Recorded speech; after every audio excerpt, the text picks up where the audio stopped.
Assalamu alaikum warahmatullahi wabarakatuh. Welcome dear students. I welcome you back to EACT classes.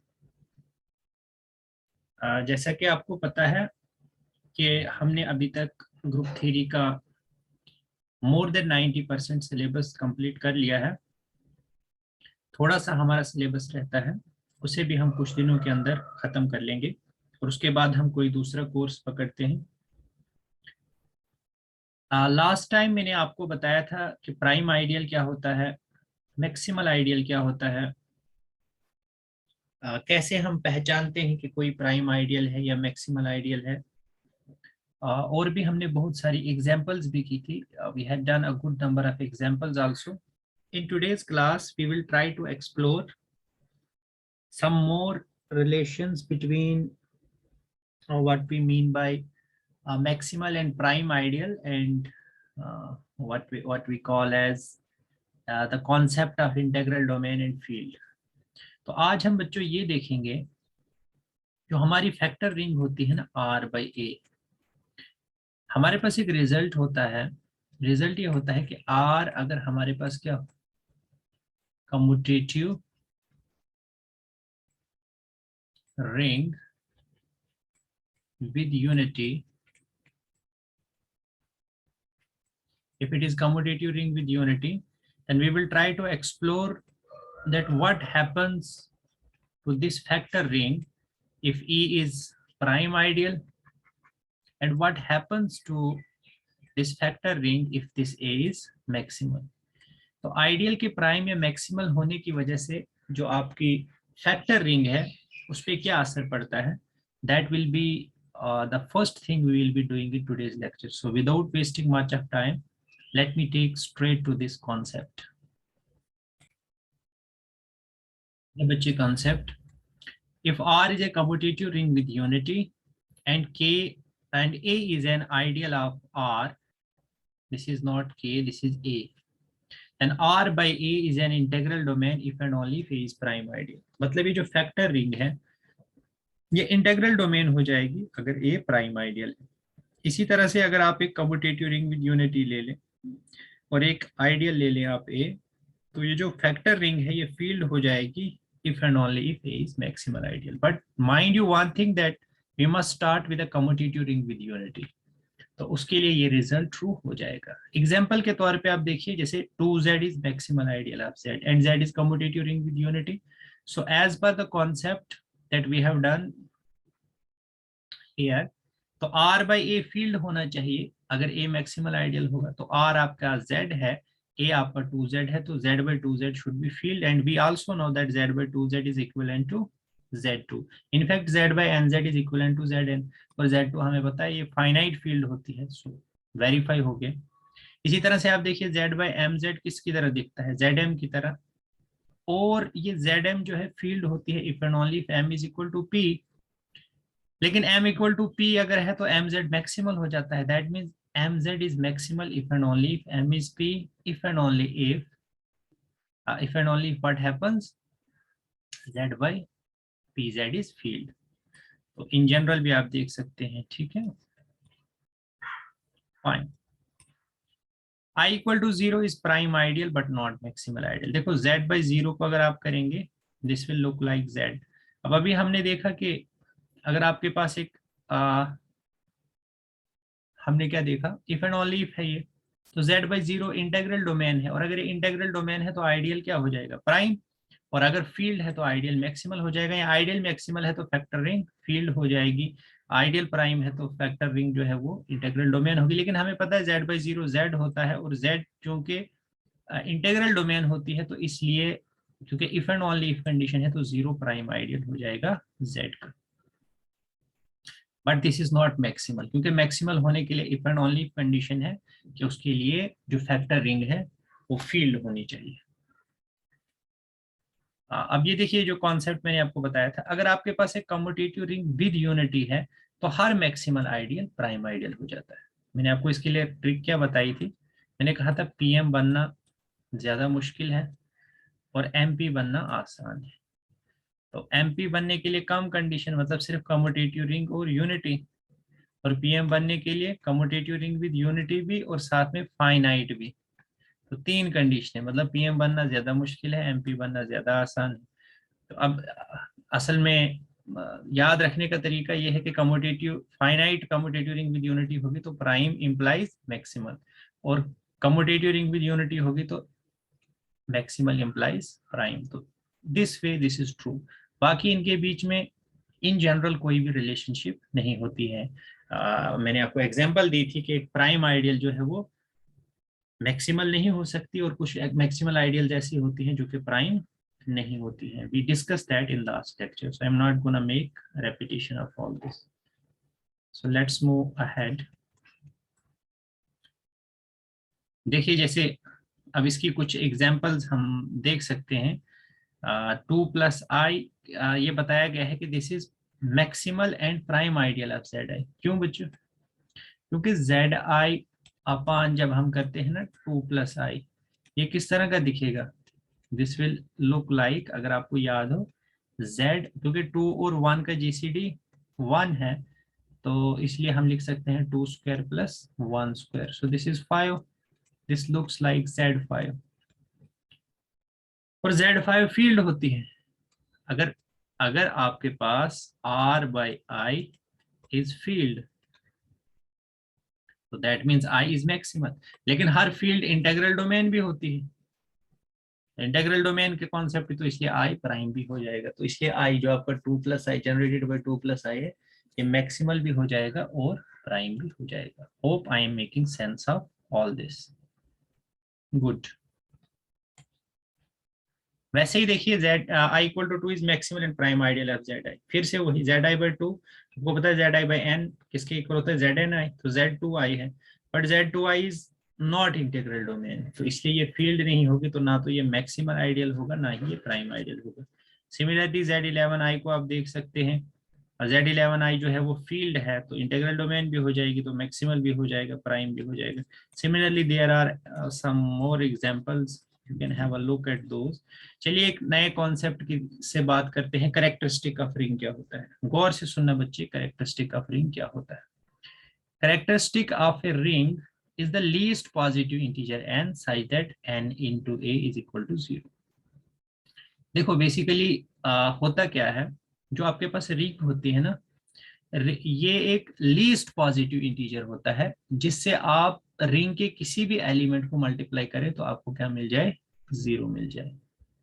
This is the least positive integer n such that if you multiply any element of ring, देखो ऐसे बहुत सारे element हो सकते हैं जिनको आप ring के किसी भी एलिमेंट से मल्टीप्लाई करो तो वो 0 हो जाएंगे। लेकिन you are not interested in all, but you are interested in the least of all those n। पर अगर ऐसा n कभी कभी एग्जिस्ट ना करे, तो उस केस में हम कहेंगे कैरेक्टरिस्टिक इज 0। ठीक है, जैसे z के केस में देखिए, z के केस में ऐसा एलिमेंट है कोई n, मतलब कोई पॉजिटिव इंटीजर है जिसको हम हर एलिमेंट के साथ मल्टीप्लाई करें तो हमें 0 मिले? बिल्कुल भी नहीं बच्चे, क्योंकि अगर आप कोई भी नॉन जीरो एलिमेंट लेंगे तो एक ही एलिमेंट है जिसको वो 0 बनाएगा, वो है 0। बाकी किसी भी नॉन जीरो को एक नॉन जीरो 0 बना ही नहीं सकता, क्योंकि इंटीग्रल डोमेन है, तो नॉन जीरो का प्रोडक्ट क्या हो जाएगा? Non zero.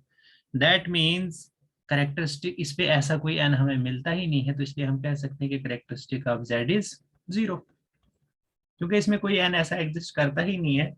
तो कोई ऐसा पॉजिटिव इंटीजर हमें लीस्ट की तो बात दूर की बात है, पहले तो ऐसा कोई हमें पॉजिटिव इंटीजर मिलता ही नहीं है जिसको हम z के हर एलिमेंट के साथ मल्टीप्लाई करें तो हमें क्या मिले? 0। चलिए नेक्स्ट बात करते हैं। सिमिलरली जैसे z के केस में हमने बात की, तो कोई भी इंटीग्रल डोमेन ले लें, इन जनरल कोई भी इंटीग्रल डोमेन आप ले लें, आगे चल के शायद हम पढ़ेंगे भी इंटीग्रल डोमेन का कैरेक्टरिस्टिक 0 होता है। तो इंटीग्रल डोमेन कोई भी लेंगे वहां पे यही प्रॉब्लम आएगी। तो फील्ड ले ले, तो फील्ड हर फील्ड इंटीग्रल डोमेन होती है, चाहे फील्ड की बात करें इंटीग्रल डोमेन की बात करें, they all have characteristic 0। Z8 की बात करते हैं। देखो बच्चे Z8 में क्या होगा, Z8 में आप किसी भी एलिमेंट को मल्टीप्लाई करो, 1 से करो तो 2 से करो, 3 से 1 से करोगे तो सिर्फ मान लो आप 1 लेते हो, 1 से सिर्फ 8 वाला 0 होगा, है ना। 2 से सिर्फ 4 वाला 0 होगा, ठीक है ना। 3 से तो कोई भी 0 नहीं होगा, 4 से सिर्फ 2 वाला 0 होगा, है ना। अच्छा, 4 से 2 वाला भी 0 होगा और 4 वाला भी 0 होगा, लेकिन इससे 2 ही होंगे सिर्फ। 5 से तो 5 से कोई भी नहीं होगा। 6 से भी कोई नहीं होगा। 1 2 3 4 5, हाँ 4 वाला हो जाएगा, ठीक है। 7 से भी शायद कोई नहीं होगा। 8 से बच्चे सब हो जाएंगे। 8 से चाहे 1 को करो, 2 को करो, 3 को करो, 4 को करो, 5 को करो, 0 को करो, 6 करो, 7 को करो, 0 से लेकर 7 तक किसी को भी करोगे। पर इनफैक्ट 8 के अलावा भी बहुत सारे होंगे, मतलब 8 के अलावा नेक्स्ट कौन होगा, 16 भी होगा, 24 भी होगा। बट लीस्ट कौन सा है जिसके लिए ये कंडीशन सेटिस्फाई होती है? सो 8 is the least in case of Z8 such that 8 into A is equal to 0 for all A belonging to Z8 and there is nothing special about Z8। कोई भी Zn आप ले लीजिए, उसको आप n आपको लीस्ट मिलेगा such that n into A is equal to 0 for all A belonging to Zn। तो यहां से हमें यह पता चला कि करेक्टरिस्टिक ऑफ Zn क्या होता है, characteristic of Zn is equal to n। Simple सी बात है, सबस्क्रिप्ट को देखिए तो वहां से आपको पता चल जाएगा। that's what is written। Characteristic of Zi की बात करते हैं।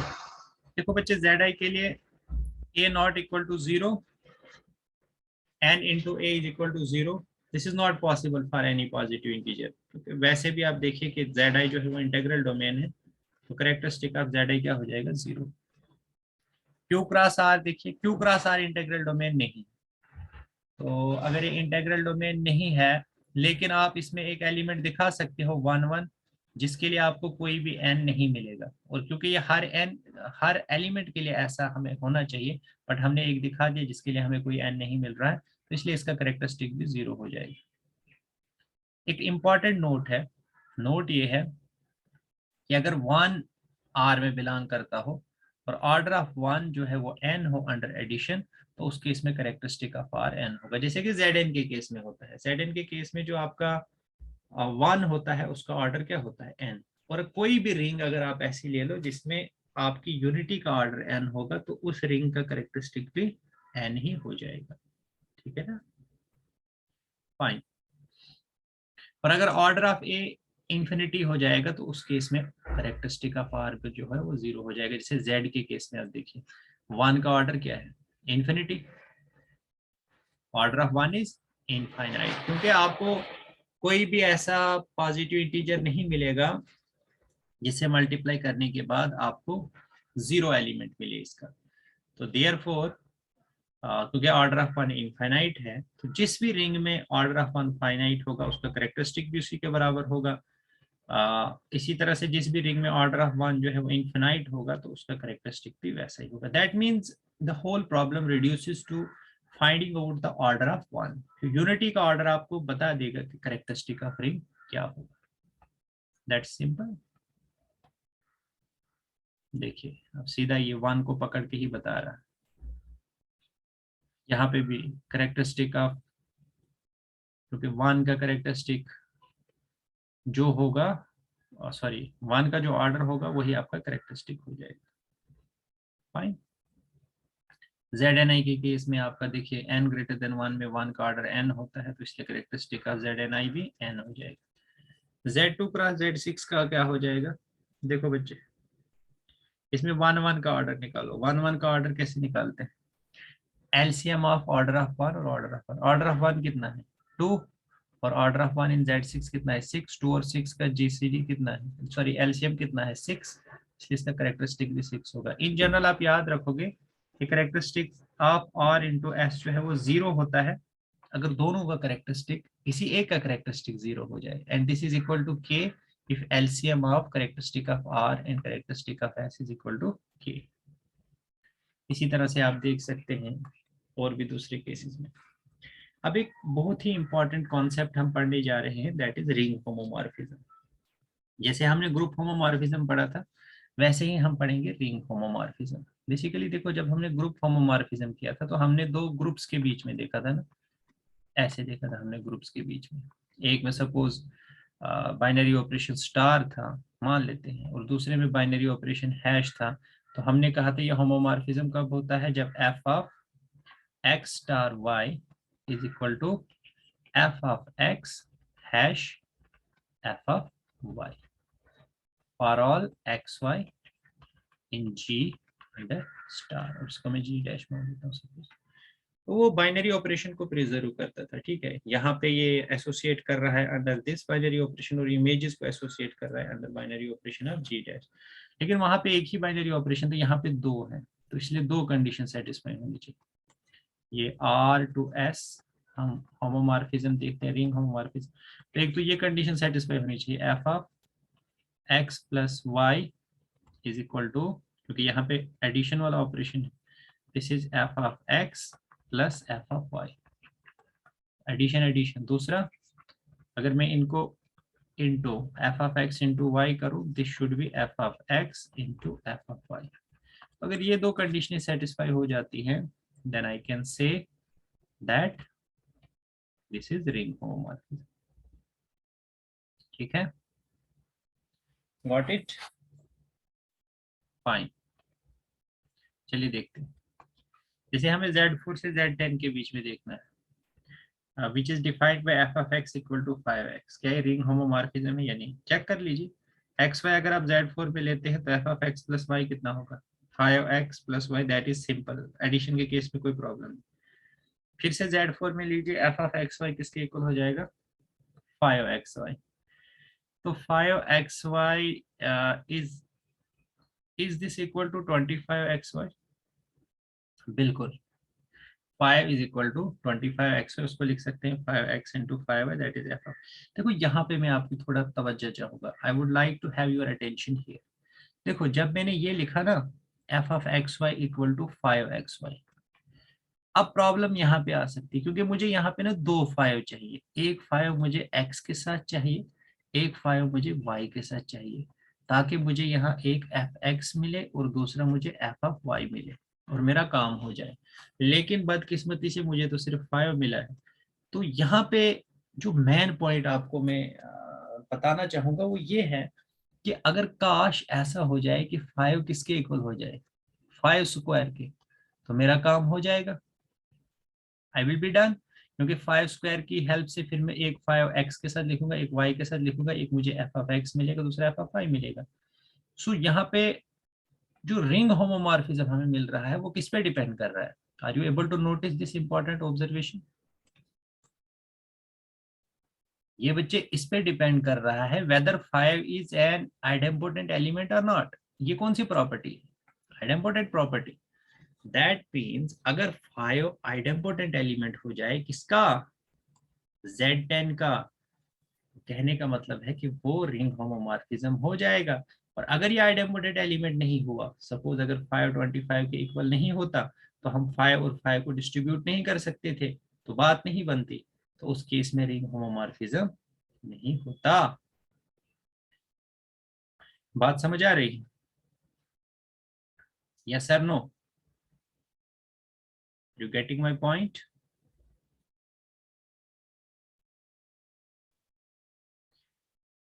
तो बात कर रहा था मैं, ये सॉरी 5 किसका आइडेम्पोटेंट एलिमेंट होना चाहिए, this is 5xy। So we are looking, देखो एक्स वाई Z4 में है 5, 5 should be idempotent element of I guess Z4, just a second.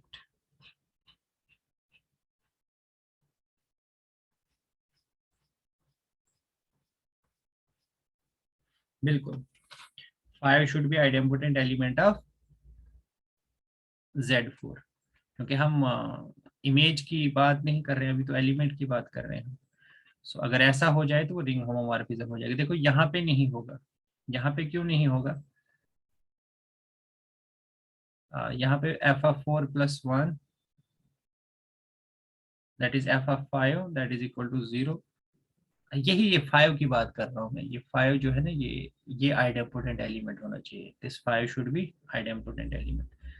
लेकिन F of 4+1 is equal to F of 5, और F of 5 किसके equal हो गया यहाँ पे, Z5 होने की वजह से एफ ऑफ 5 एफ ऑफ 0 के इक्वल हो गया, दैट इज इक्वल टू 0। लेकिन दूसरी तरफ से f of 4 plus F of 1 that is equal to 5, that mean 0 is not equal to 5। तो यहाँ पे वो एडिशन वाली प्रॉपर्टी सेटिस्फाई नहीं हुई।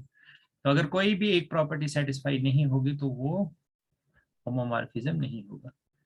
इसी तरह से आप देखिए बच्चे, जो f of x equal to 0x होता है ना, from Z to Z, this is always a ring homomorphism and this is called trivial homomorphism। इसको क्या कहते हैं हम, this is called trivial homomorphism। इसी तरह से f of x is equal to 1x, this is also ring homomorphism, this is also trivial homomorphism। तो कम से कम दो तो होगे इसमें होमोमॉर्फिज्म। जैसे आप 2x के केस में देखेंगे तो 2x के केस में नहीं होगा, because 2 square is not equal to 2। वही मैंने कहा कि आइडेम्पोटेंट एलिमेंट का होना जरूरी है, बट यहाँ पे 2 is not idempotent element in Z, तो इसलिए ये रिंग होमोमॉर्फिज्म नहीं बनेगा। तो इसके एग्जैक्टली दो ही रिंग होमोमॉर्फिज्म होते हैं, एक 0x होता है और 1x होता है। तो इसमें सॉरी एक ही ट्रिवियल होमोमॉर्फिज्म होता है जो 0x वाला होता है, f of x equal to 0x। ये जो रिंग होमोमॉर्फिज्म तो यह होता ही होता है हमेशा, इसमें हमें देखने की जरूरत नहीं है, किसी में भी ले लो, किसी रिंग से किसी रिंग पे ले लो, this is always a homomorphism. और इसी होमोमॉर्फिज्म को हम क्या कहते हैं, this 0x zero homomorphism, this is called trivial ring homomorphism.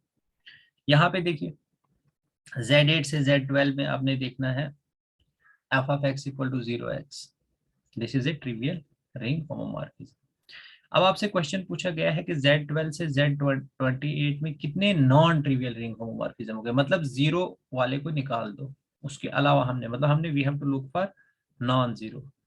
तो आइडेम्पोटेंट एलिमेंट्स हमें यहीं पे देखने होते हैं, कहाँ पे देखने होते हैं, सॉरी मैंने कहा था पीछे नहीं देखने होते हैं, इसी दूसरे वाले में आपको आइडेम्पोटेंट एलिमेंट देखने। तो Z28 के कितने आइडेम्पोटेंट एलिमेंट्स, कैसे देखते थे, याद है आपको, 28, इसको कीजिए जरा आप, दिस इज 2 स्क्वायर इंटू 7। तो हम देखते हैं 2 की पावर प्राइम डिवाइजर, ऐसे देखते थे ना, 2 की पावर कितने प्राइम डिवाइजर हैं, 2, that mean number of idempotent elements 4 हो जाएंगे। नंबर ऑफ आइडेम्पोटेंट एलिमेंट्स कितने हो गए, 4। तो Z28 के पास 4 आइडेम्पोटेंट एलिमेंट्स होंगे, तो ज्यादा से ज्यादा कितने उसके पास रिंग होमोमॉर्फिज्म, हम ये नहीं कहेंगे कि एग्जैक्टली उतने ही होंगे, पॉसिबिलिटी बन गई ना। पॉसिबिलिटी इसका मतलब ये हो गया कि रिंग होमोमॉर्फिज्म उसके पास कितने हो सकते हैं, हो सकते हैं बच्चे 4, ठीक है ना। लेकिन उनमें से भी एक हमने वो निकाल दिया, कौन सा, 0। तो 0 निकाल दिया, इसका मतलब एटमोस्ट उसमें 3 हो सकते हैं। तो यहाँ से कुछ ऑप्शंस कट जाएंगे, नॉन ट्रिवियल की बात कर रहा है ये। देखो अब 4 तो हो नहीं सकते, एटमोस्ट 4 थे, एक 0 था, तो एटमोस्ट तो 3 थे, एटमोस्ट 3 थे, तो 4 और 5 हट गए। अब 3 और 1 ऑप्शन में से हमें देखना है कि कितने 3 होंगे या 1 होंगे, क्योंकि एटमोस्ट अभी भी 3 है। अब देखो 1 Z28 में बिलोंग करता है और 1 स्क्वायर इज इक्वल टू 1, तो 1 is the idempotent element of Z28। So order of, अब हमने देखना है कि whether it is a homomorphism. Order of 1 in Z28 क्या है, दैट इज 28, इसमें इसका ऑर्डर क्या है 28, but Z12 has no element of order 28। लेकिन Z12 के पास, ऐसे ही देखते थे ना हम वहां पे भी ग्रुप होमोमॉर्फिज्म में, हम क्या देखते थे, किसी का भी हमें ग्रुप होमोमॉर्फिज्म चेक करना होता था, याद कीजिए, जैसे मान लीजिए मैं f from in general Zm से Zn चेक कर रहा हूँ, तो सपोज मैं कर रहा हूँ f of x equal to a x, तो मैं ए का ऑर्डर देखता था Zn में, ठीक है। फिर मैं देखता था ए का ऑर्डर जो Zn में है, क्या उस ऑर्डर का एलिमेंट Zm में है, अगर ऐसा हो जाता था तो मैं कहता था ये होमोमॉर्फिज्म है। अब अगर आप यहाँ पे गौर से देखो, F of Z12 to Z28, हमें जो होमोमॉर्फिज्म मिल रहे हैं वो आइडेम्पोटेंट एलिमेंट के मुताबिक मिल रहे हैं। अब 1 जो है वो Z28 में आइडेम्पोटेंट एलिमेंट है, बिल्कुल है, 1 स्क्वायर इज इक्वल टू 1, लेकिन इसका ऑर्डर Z28 में क्या है, 1 का 28, लेकिन क्या 28 ऑर्डर का एलिमेंट हमें Z12 में मिलेगा, बिल्कुल भी नहीं मिलेगा। दैट मीन्स 1 के कारस्पॉन्डिंग हमें होमोमॉर्फिज्म नहीं मिलेगा। दैट मीन्स क्या पता चला हमें, जो हमने कहा था ना एटमोस्ट 3 है इसमें, तो उस 3 में से एक 0 वाला तो पहले ही निकल गया था क्योंकि नॉन ट्रिवियल देखने थे हमने, और 1 के कारस्पॉन्डिंग भी निकल गया एक। तो अब कितने बचे, एटमोस्ट 2, लेकिन एटमोस्ट 2 में ये भी चला जाएगा, ये दो तो पहले ही चले गए थे, तो फिर एक ही ऑप्शन बचा दैट इज 1। तो इस तरह से एलिमिनेशन से आप इसको कर सकते हैं। लेकिन इसको नैरो डाउन आप फिर भी आपको करना पड़ता है। अगर मान लीजिए ऑप्शन एक आपका 2 भी होता, एक 2 होता, एक 3 होता, फिर आपको नैरो डाउन करना पड़ता, फिर आपको 2 भी हटाना पड़ता, मतलब आपको एक और एलिमेंट ढूंढना था जो कि आइडेम्पोटेंट एलिमेंट भी है लेकिन उसके कारस्पॉन्डिंग आपको रिंग होमोमॉर्फिज्म नहीं मिलता है। तो फाइनली आपका एक ही आइडेम्पोटेंट एलिमेंट के कारस्पॉन्डिंग रिंग होमोमॉर्फिज्म मिलता है, तो उस तरह से आपका क्वेश्चन कंप्लीट हो जाता है। बट यहाँ पे उतना एनालिसिस इन्होंने आपसे मांगा नहीं, सो दैट्स फाइन। तो ऐसे ही आपको हर बार एनालिसिस करना है, जब भी रिंग होमोमॉर्फिज्म आपको दिया जाए तो आपको बच्चे क्या करना है, Z4 से Z10 आप सबसे पहले ना इसके कोडोमेन के आइडेम्पोटेंट एलिमेंट्स, इसके आइडेम्पोटेंट एलिमेंट्स कितने होंगे, 2 इंटू 5, 2 प्राइम डिवाइजर्स हैं तो 2 की पावर 2, 4 आइडेम्पोटेंट एलिमेंट्स होंगे इसमें, मतलब एटमोस्ट इसमें 4 होंगे, और वो आइडेम्पोटेंट एलिमेंट के कारस्पॉन्डिंग होंगे, एक 0 है, एक 1 है, एक 5 है, और एक मैंने आपको तरीका बताया था आइडेम्पोटेंट एलिमेंट ढूंढने का। देखो जब 0 मिल गया ना आपको, तो मैंने कहा था आपको कि अगर ए आइडेम्पोटेंट एलिमेंट है तो 1 माइनस ए भी आइडेम्पोटेंट एलिमेंट हो जाता है, 0 मिल गया तो 1 माइनस 0 1 भी मिल गया, उसके बाद 5 आइडेम्पोटेंट एलिमेंट मिल गया तो 1 माइनस 5, 1 माइनस 5 कितना होता है -4, and -4 is congruent to 6 modulo 10, right, बिल्कुल। तो इस तरह से आप 5 अगर आपको मिल गया तो 5, फिर दूसरा जो है which is 1 minus 5 that is congruent to 6, तो 6 भी आइडेम्पोटेंट एलिमेंट हो जाएगा। एक आपको ढूंढना है, एक आपको फ्री ऑफ कॉस्ट मिल जाएगा इस रिजल्ट से। इन सभी रिजल्ट्स का यूज करना है, फिर ही हमारा एनालिसिस जो है वो इजी हो जाएगी। तो यहाँ पे 4 आइडेम्पोटेंट एलिमेंट्स हमें मिल गए। अब देखिए इनमें से हमने देखना है कि इसमें होमोमॉर्फिज्म कितने बनेंगे, तो एक एक करके देखते हैं इसको। चलिए सबसे पहले हम देखते हैं 0x तो है ही है, 1 का ऑर्डर Z10 में क्या है 10, लेकिन इसमें 10 ऑर्डर का कोई एलिमेंट नहीं, रिजेक्ट हो गया। 5 का क्या है ऑर्डर यहाँ पे 10 में 2, और 2 ऑर्डर का एलिमेंट यहाँ पे है, बिल्कुल ये सिलेक्ट हो गया। 6 का ऑर्डर क्या है 10 में, शाबाश, 6 का ऑर्डर 1 2 भी नहीं है, 3 भी नहीं है, 4 भी नहीं है, 5 है, लेकिन इसमें 5 ऑर्डर का कोई एलिमेंट नहीं, तो 2 रिजेक्ट हो जाएंगे। कौन कौन से, ये भी रिजेक्ट हो जाएगा, ये भी रिजेक्ट हो जाएगा, तो बचे 2। तो इसलिए हम कह सकते हैं कि Z4 से Z10 में कितने होंगे, exactly 2 ring homomorphisms. So similarly you can, with the help of the concept of idempotent elements, देखो अब आपको नोट डाउन करना है कि Zm से लेकर Zn तक कितने रिंग होमोमॉर्फिज्म होते हैं,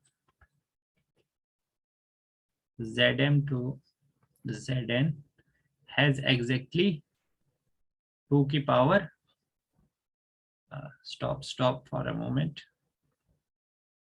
let me verify it first.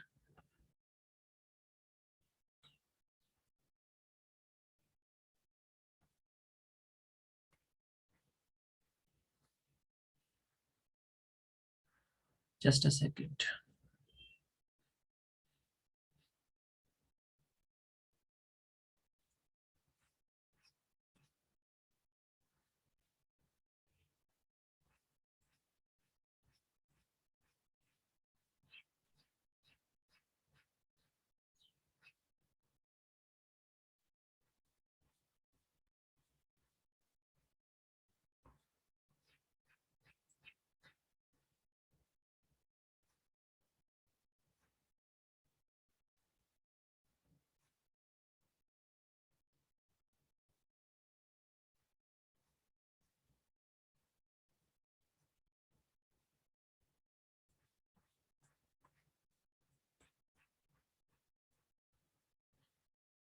Just a second, please.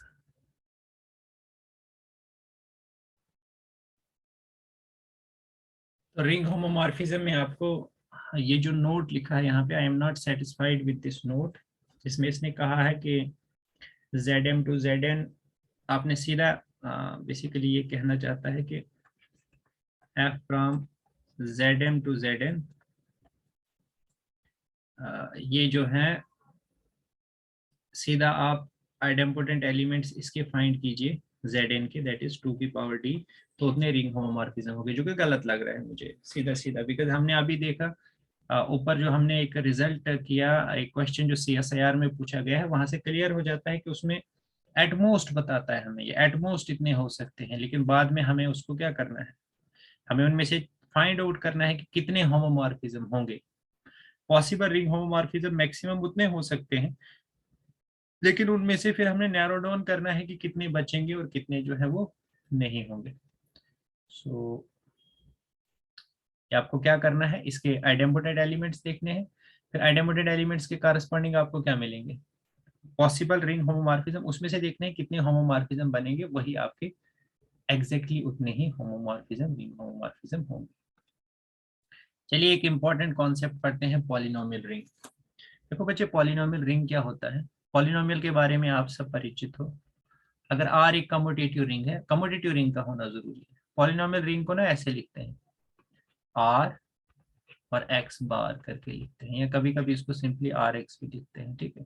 ये क्या होता है, ए not plus A1x A2x² AN(x) है, और ये जो कोफिशिएंट्स है ना, ये रिंग से आते हैं, the coefficients come from ring R. तो इस तरह का ये जो स्ट्रक्चर होता है, this is called polynomial ring, this is called polynomial ring. या इसको दूसरा लिखने का तरीका क्या है, A0 plus A1x plus A2x² plus and so on, ठीक है, this is another way, okay.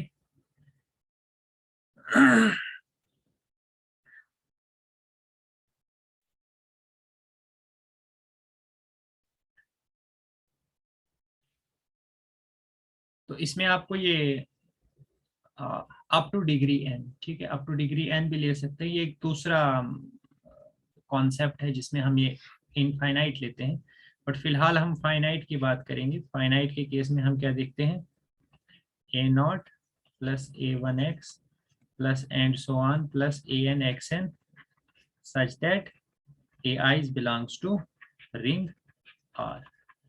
ये आपकी हो गई रिंग।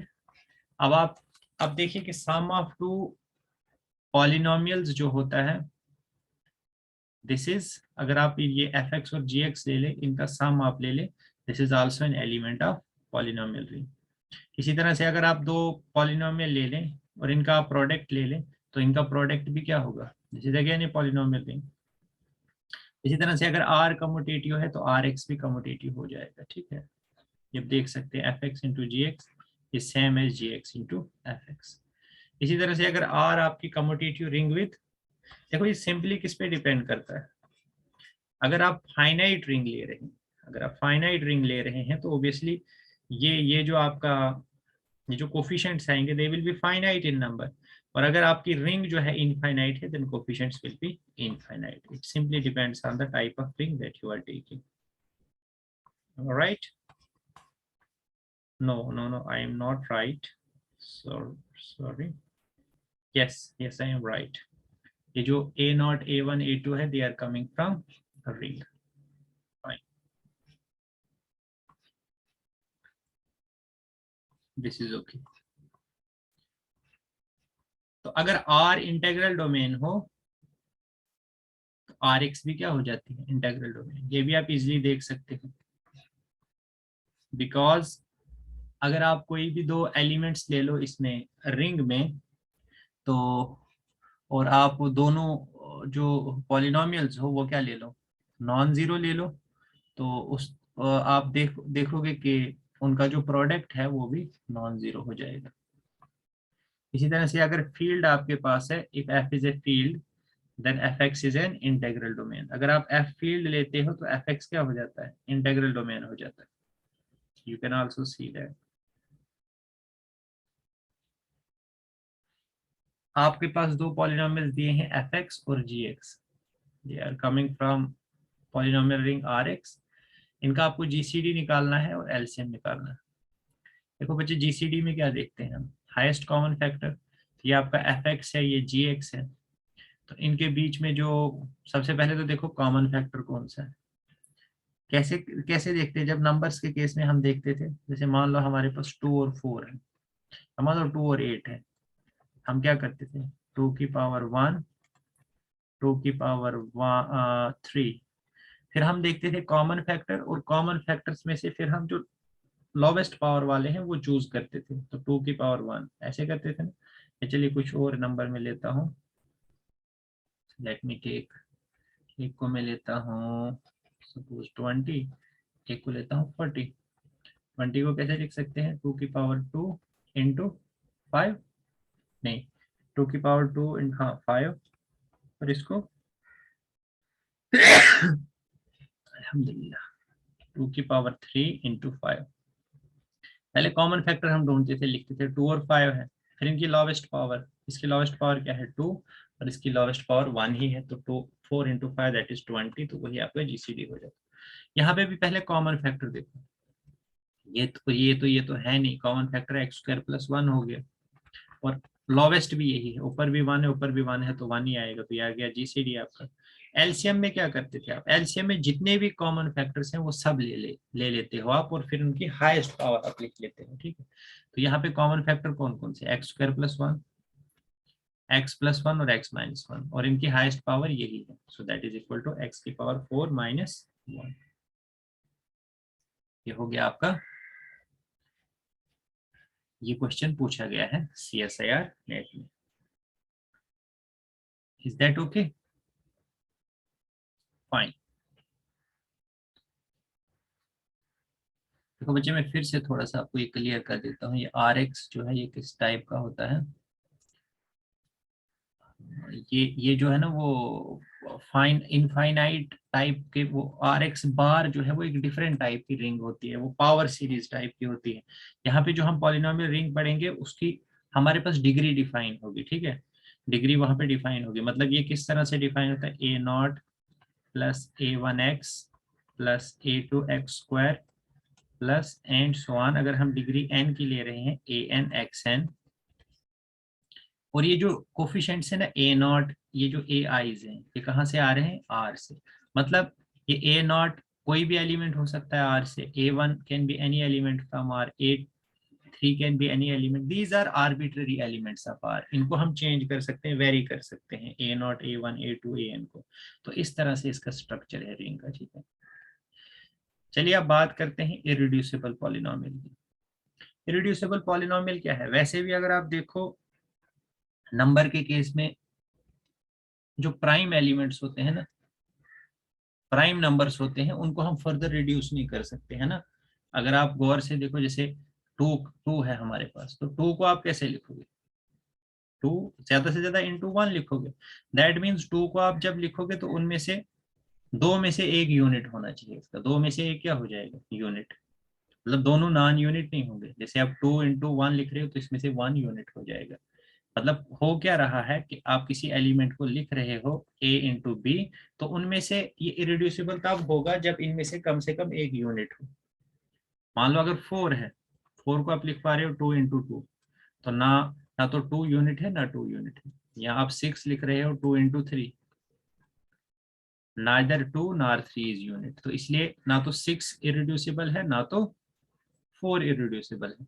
लेकिन दूसरी तरफ से अगर मैं 7 लेता हूँ, तो 7 को आप क्या लिखोगे, 7 इंटू कितना मारोगे इसको बेचारे को अपने ऊपर, तो 7 × 1 लिखना पड़ेगा आपको, दैट मीन्स एक यूनिट आ जाएगा इसमें। तो इस तरह से आप इरिड्यूसिबिलिटी पढ़ते हैं किसमें, नंबर के केस। सिमिलरली बच्चे पॉलिनोमियल के केस में भी आपको देखना है कि fx को हम इरिड्यूसिबल कब कहते हैं, जब इसको हम लिख सकें दो पॉलिनोमियल्स का product such that either either gx is unit, या तो gx यूनिट होना चाहिए या hx यूनिट होना चाहिए, किसमें, rx में। अब बच्चे यूनिट का कॉन्सेप्ट जो है ना, नंबर के केस में हमें लगता है, z के केस में हमें लगता है कि यूनिट क्योंकि दो ही होते हैं, 1 और -1, 1 और -1। लेकिन वहीं पे अगर हम q के अंदर चले जाएं, क्यू के अंदर जो है वहां पे हर नॉन जीरो एलिमेंट जो है क्यू स्टार यानी क्यू माइनस जीरो है वो यूनिट हो जाता है, उसमें तो हर एक यूनिट हो जाता है ना। तो ये आपको देखने की जरूरत है कि जेड के केस में जो यूनिट हमारे दिमाग में होते हैं वो दो ही होते हैं, वन और माइनस वन। लेकिन यहाँ पे इन जनरल यूनिट हम उस एलिमेंट को कहते हैं जिसका मल्टीप्लीकेटिव इनवर्स हमें उस नंबर सिस्टम के अंदर मिले।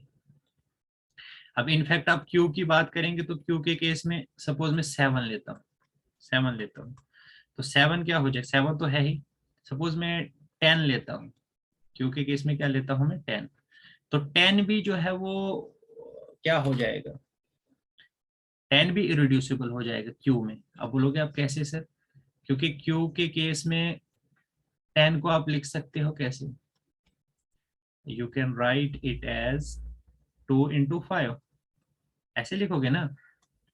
लेकिन इसमें 2 भी यूनिट है और 5 भी यूनिट है, दोनों यूनिट है। कैसे, क्योंकि 2 का भी मल्टीप्लीकेटिव इनवर्स एग्जिस्ट करता है क्यू में और 5 का भी करता है, तो इसलिए जो 10 है वो क्या हो जाएगा, 10 इज इरिड्यूसिबल। कहाँ पे, लेकिन क्यू में, क्यू में 10 क्या है, इरिड्यूसिबल। वहीं पे 10 अगर आप कहाँ पे देखते हैं, जेड में, जेड के केस में ये इरिड्यूसिबल नहीं होगा, क्योंकि ना तो 2 यूनिट है ना तो 5 यूनिट है, कहाँ पे, जेड में। तो बेसिकली आपको देखना पड़ेगा when you switch from one number system to other number system, और I must say when you move from one universe number system के एक एक यूनिवर्स में आप काम कर रहे होते हैं, then the things are different. When you switch to another universe of number system and the things are altogether different, so you have to be very careful। आपको सिर्फ ये डेफिनेशन याद रखनी है कि जिस नंबर यहाँ पे आप आर एक्स के केस में काम करें, दैट मीन जी एक्स और एच एक्स जो है इनमें से एक यूनिट होना चाहिए, लेकिन कहाँ का यूनिट, आर एक्स का। अब वो नहीं सोचना आपके ये 1 होना चाहिए, अब आर एक्स का अपना यूनिट होगा, उसका यूनिट कैसा होगा उसके हिसाब से हमें देखना पड़ेगा। चलिए देखते हैं नीचे एग्जाम्पल। देखिए जैसे 11 + 33x² है, हमें चेक करना है whether it is irreducible over Q or not। देखो fx जो है ये qx में बिलोंग करता है, बिल्कुल करता है। क्यों, क्योंकि 11 और 33 जहां z के एलिमेंट्स हैं तो q के एलिमेंट्स भी है ना, क्योंकि हर इंटीजर रैशनल नंबर होता है। अब fx को हम कैसे लिख सकते हैं, fx को हम लिख सकते हैं 11 × 1 + 3x²। गौर से देखना बच्चे, अब qx के केस में क्या होगा, ये gx जो है, gx और ये आपका मान लो hx है, ये gx भी qx में बिलोंग करता है और ये भी qx में बिलोंग करता है, ठीक है। लेकिन gx = 11 क्या हो गया, this is unit in qx, this is unit in qx, क्योंकि इसका मल्टीप्लीकेटिव इनवर्स जो है वो एग्जिस्ट करता है q में। तो इसका मतलब ये वाला जो पॉलिनोमियल है जो बेसिकली zx का है, but this is also polynomial of qx and this is irreducible over q, this is irreducible over q। ये किसके ऊपर irreducible हो गया, q के ऊपर irreducible हो गया, क्योंकि यहाँ पे हमने जो रिंग ली है, ये कौन सी रिंग हमने चूज की है, q, और रिंग q को चूज करके जो 11 है, ये 11 क्या बन जाता है, 11 is a unit of qx, this is a unit of qx। तो हमने देख लिया कि इसको लिखा जा सकता है प्रोडक्ट ऑफ दीज टू, और इसमें से जो gx है this is unit in qx, so this is irreducible over q। तो q के ऊपर ये क्या होगा, irreducible। वहीं पे अगर zx के ऊपर आप देखोगे तो zx के ऊपर ये क्या हो जाएगा, zx के ऊपर ये रिड्यूसिबल हो जाएगा। क्यों, zx के ऊपर इसलिए रिड्यूसिबल हो जाएगा, सॉरी रिड्यूसिबल हो जाएगा बिकॉज ना तो 11 आपका क्या है, यूनिट है zx में, और ना ही ये यूनिट है। ओके फाइन, इसकी बात करते हैं 4 + 2x²। देखिए बोल रहा है this is irreducible over Q, बिल्कुल है क्योंकि इसमें 2 यूनिट आ जाएगा, but this is not irreducible over z, क्योंकि 2 जो है neither gx nor hx they are units in zx। तो यहां से ये बात हमें समझ आ रही है कि कोई अगर rx किसी एक रिंग के ऊपर, पॉलिनोमियल रिंग के ऊपर इरिड्यूसिबल है, जरूरी नहीं है कि वो किसी दूसरे के ऊपर भी इरिड्यूसिबल हो। सिमिलरली इसको देखिए, this is irreducible over Q, same. तो यहाँ पे नोट क्या है, gx equal to 2 is a unit in qx but fx is not irreducible over q because hx is equal to 1 minus x square is not irreducible over q. ठीक है, fine.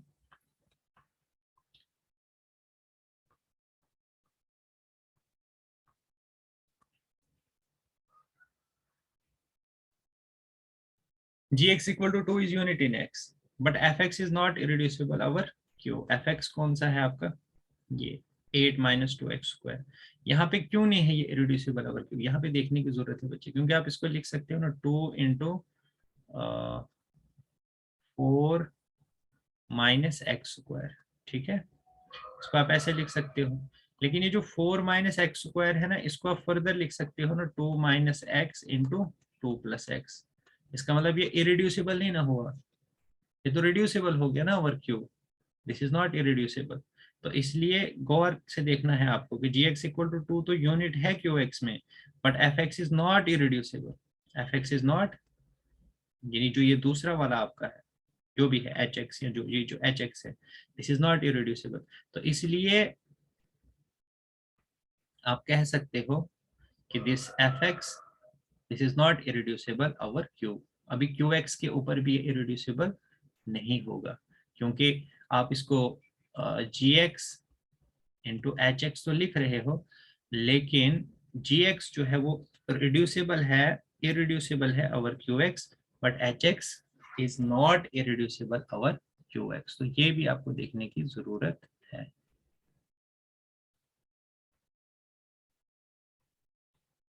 Fine. तो इसलिए आपको देखना पड़ेगा कि जो gx जो है वो यूनिट है, तो बिहेवियर ऑफ fx जो है वो किस पे डिपेंड करेगा, बिहेवियर ऑफ hx पे. ठीक है, सो gx इंटू fx क्या हो जाएगा यहाँ पे, fx जो है this will look like gx inverse. छोड़िए इसको. fx is non-zero non-unit polynomial of rx and gx is unit in rx. आज के लिए इतना ही रखते हैं हम, क्योंकि मुझे लगता है काफी हो गया. कल से मैं फिर कल के लेक्चर में मैं फिर से आपको ये इरिड्यूसिबिलिटी का कॉन्सेप्ट जो है, इसमें से बहुत सारे क्वेश्चंस आपके पेपर में आपको देखने को मिलेंगे.